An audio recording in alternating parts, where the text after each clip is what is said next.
Hello guys, welcome back to my channel. இன்றைக்கி நம்ம வீடியோவில் பமேலா அப்படின்ற ஒரு ஃபிக்ஷனோட தமிழ் எக்ஸ்ப்ளனேஷன் தான் பார்க்க போகிறோம்.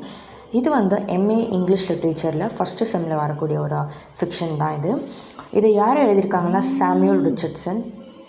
இவர் வந்து எப்போ பிறந்திருக்காருன்னா 19th August 1689 தான் பிறந்திருக்காரு. இவர் வந்து ஒரு writer, printer and also publisher. He printed more than 500 works. இவர் வந்து 500 ஒர்க்ஸுக்கும் மேலேயே வந்து பிரிண்ட் பண்ணியிருக்காரு. இதில் வரக்கூடிய கேரக்டர்ஸ் யார் யாருன்னா பமேலா, மிஸ்டர் பி, மிஸ்ஸஸ் ஜோவேஸ், Missus Jervis, Mister William, John Andrews, Elizabeth Andrews, Lady Davers, Sally Godfrey, Miss Godfrey, Lady B. இப்போ நம்ம ஸ்டோரிக்குள்ளே போயிடலாம். பமேலா வந்து ஒரு 15 years ஓல்டு கேர்ள் தான். அவள் வந்து அந்த வயசுலேயே வந்து பேரண்ட்ஸை வந்து விட்டுட்டு ஒர்க்குக்காக இங்கிலாந்து போய் வேலை செஞ்சிட்ருப்பாள். இவளோட ஓனர் யாருன்னு பார்த்தீங்கன்னா லேடி பி தான் இவளோட ஓனரு. ஒரு எஸ்டேட்டில் தான் வந்து இவள் ஒர்க் பண்ணிகிட்ருப்பாள். பமேலாவை வந்து அவங்க வந்து ஒர்க் பண்ணுற ஒரு கேர்ளாக பார்க்காம அவங்களோட பொண்ணு மாதிரி தான் வந்து ரொம்ப கேர் பண்ணி வந்து அவளை வந்து பார்த்துட்ருப்பாங்க. அண்ட் தென் இது வந்து ஒரு எபிஸ்டாலரி நாவல் தான். எபிஸ்டாலரி நாவல்னால் வந்து லெட்டர் டைப்பில் இருக்கும். ஃபுல்லாக வந்து மாற்றி மாற்றி வந்து லெட்டராக எழுதி கன்வே பண்ணுறது தான் வந்து இந்த எபிஸ்டாலரி நாவல் அப்படின்னு சொல்லுவாங்க. பமேலா வந்து இந்த ஸ்டோரியில் மோஸ்ட் ஆஃப் த லெட்டர்ஸ் வந்து அவங்க பேரண்ட்டுக்காக தான் வந்து எழுதியிருப்பாள். எல்லாரை பற்றியும் வந்து இதில் மென்ஷன் பண்ணியிருப்பாள். எக்ஸ்பெஷலி வந்து அந்த எஸ்டேட்டோட ஓனர் வந்து லேடி பி இருக்காங்கள்ல, அவங்க வந்து இவளை தன்னோட பொண்ணு மாதிரி தான் பார்த்துக்கிறாங்க, ரொம்ப நல்லா பார்த்துக்கிறாங்க, கேர் பண்ணுறாங்க. அதை பற்றிலாம் மென்ஷன் பண்ணி அழகாக வந்து அவங்க பேரண்ட்ஸ்க்கு லெட்டர் எழுதியிருப்பாள். ஆஃப்டர் சம் டேஸ் வந்து பமேலாவோட ஓனர் அதாவது லேடி பி வந்து இறந்து போயிடுறாங்க. இறந்து போனதுக்கப்புறம் வந்து இந்த எஸ்டேட் வந்து அவங்களோட சன்னான மிஸ்டர் பி கிட்ட வந்துடுது. அவர் வந்து லேடி பி மாதிரி ஒரு நல்ல பர்சன் கிடையவே கிடையாது. அவர் வந்து பமேலா கிட்ட ரொம்ப மிஸ்பிஹேவ் பண்ணுவார். பட் பமேலா வந்து ரொம்ப நல்ல பொண்ணு, அதனால அவரை வந்து அவாய்ட் பண்ணிகிட்டே இருப்பாங்க. பமேலா வந்து இந்த விஷயத்த வந்து இன்னொரு சர்வெண்ட் ஜர்விஸ் அப்படின்னு ஒருத்தவங்க இருப்பாங்க, அவங்கக்கிட்ட சொல்லுவாங்க. ஆனாலும் அவங்களால அதை வந்து எதுவுமே பண்ண முடியாது. நிறைய டார்ச்சரை வந்து பமேலா அனுபவிப்பா. அதனால் வந்து வந்து அவங்க பேரண்ட்ஸ் கிட்ட இந்த மாதிரி கன்வே பண்ணிவிடுவா. இந்த மாதிரி எனக்கு வந்து இங்கே வந்து ஒரு ப்ராப்ளம் இருக்குது, மிஸ்பிஹேவ் பண்ணுறாங்க அப்படின்றத லெட்டரில் கிளியராக எழுதி கன்வே பண்ணிவிடுவா. பண்ணிட்டதுக்கப்புறம் அவங்க பேரண்ட்ஸ் என்ன சொல்லுவாங்கன்னா, நம்மளுக்கு இந்த சர்ச் சிட்டி தான் முக்கியம், ஸோ அதனால் வந்து நீ வந்து அங்கேருந்து வந்துடு அப்படின்ற மாதிரி சொல்லுவாங்க. இவள் வந்து லெட்டரில் எழுதி பேரண்ட்ஸ் கிட்ட கன்வே பண்ண விஷயம் வந்து மிஸ்டர் பிக்கு வந்து எப்படியோ தெரிய வந்துடும். அவருக்கு தெரிஞ்சதுக்கப்புறமா என்ன பண்ணுவாருன்னா, இவளை வந்து ரொம்ப லாங்காக ஒரு வேறு எஸ்டேட்டுக்கு வந்து இவளை வந்து போட்டுருவார். மாற்றி விட்டதுக்கப்புறம் இவள் வந்து அந்த எஸ்டேட்டில் வந்து ரொம்ப கஷ்டப்படுவாள். அந்த எஸ்டேட் வந்து எப்படி இருக்கும்னா ரொம்ப ஒரு ஜெயில் மாதிரி தான் வந்து அங்கே கஷ்டப்பட்டுட்ருப்பாள்.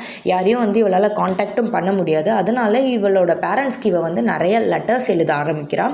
அப்புறம் வந்து மிஸ்டர் வில்லியம்னு ஒரு கிளர்ஜி மேன் அங்கே இருப்பார். அவர்கிட்ட வந்து ஹெல்ப் கேட்குறா பமேலா இதை பற்றிலாம் சொல்லி. ஆனால் அவராலையும் வந்து இவளுக்கு ஹெல்ப் செய்ய முடியாது. இந்த ஃபார்ச்சூன் டெல்லர்ஸ்லாம் இருப்பாங்களே, அந்த மாதிரி ஒருத்தர் வந்து அங்கே வராரு, அதாவது குறி சொல்கிறவங்கன்னு சொல்லுவாங்க. அவர் வந்து வரும்போது பமேலா கிட்ட என்ன சொல்லுவார்னா, உங்களுக்கு வந்து ஒரு மேரேஜ் ஆஃபர் வரும், அதாவது மிஸ்டர் பி கிட்டேருந்து உங்களுக்கு ஒரு மேரேஜ் ஆஃபர் வரும், அதை நீ அக்செப்டே பண்ணாத, அது வந்து உண்மையாலே ஒரு ஃபேக்கான ஒரு ஆஃபராக இருக்கும் அப்படின்ற மாதிரி பமேலா கிட்ட வந்து சொல்லியிருப்பார். அது வந்து பமேலா மைண்டில் இருக்கும்.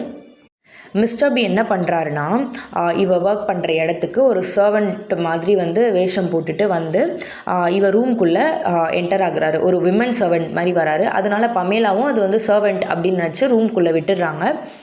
இவர் வந்து அவங்கக்கிட்ட மிஸ்பிஹேவ் பண்ண ட்ரை பண்ணுறாரு. அதுக்கப்புறமா தான் வந்து இவளுக்கு வந்து ரியலைஸ் ஆகுது இது வந்து மிஸ்டர் பி தான் அப்படின்ட்டு. இவள் வந்து அவாய்ட் பண்ணிகிட்டே இருக்கா. இவர் வந்து அவங்கக்கிட்ட ரொம்ப மிஸ்பிஹேவ் பண்ணதுனால பமேலா என்ன ஆகிடுறான்னா, ஒரு மாதிரி ஃபிக்ஸ் வந்து மயக்கம் போட்டு விழுந்துடுறா. அப்புறம் வந்து மிஸ்டர் பி ரொம்ப ஃபீல் பண்ணுறாரு, இந்த மாதிரி ஒரு நல்ல பொண்ணு இவ்வளோ அவாய்ட் பண்ணுறாங்க, இவ்வளோ வந்து நம்ம ரொம்ப டார்ச்சர் பண்ணிட்டோமேன்னு ஒரு கில்ட்டினஸில் ஃபீல் பண்ணிவிட்டு அங்கேருந்து கிளம்பிடுறாரு. போனதுக்கப்புறமா இவளை வந்து உண்மையாக லவ் பண்ண ஸ்டார்ட் பண்ணுறாரு. இவருக்கு வந்து மேரேஜ் பண்ணிக்கணும் அப்படின்னு நினச்சாலுமே ஒரே ஸ்ட்ரகிள் என்னென்னா, கிளாஸஸ் டிவிஷன்ஸ் தான் அங்கே வந்து பார்ப்பாங்க. அவள் வந்து ஒரு லோ கிளாஸில் இருப்பாள், இவர் வந்து ஹை கிளாஸ் அப்படின்றதுனால பார்த்துட்ருப்பாங்க. ஆனால் இவர் வந்து பமேலாவை ரொம்ப லவ் பண்ண ஆரம்பிச்சிடுவார். ரியலாகவே வந்து பமேலாவை கல்யாணம் பண்ணிக்கணும் அப்படின்றத யோசிச்சுட்டு பமேலா கிட்ட வந்து கன்வே பண்ணுவார்.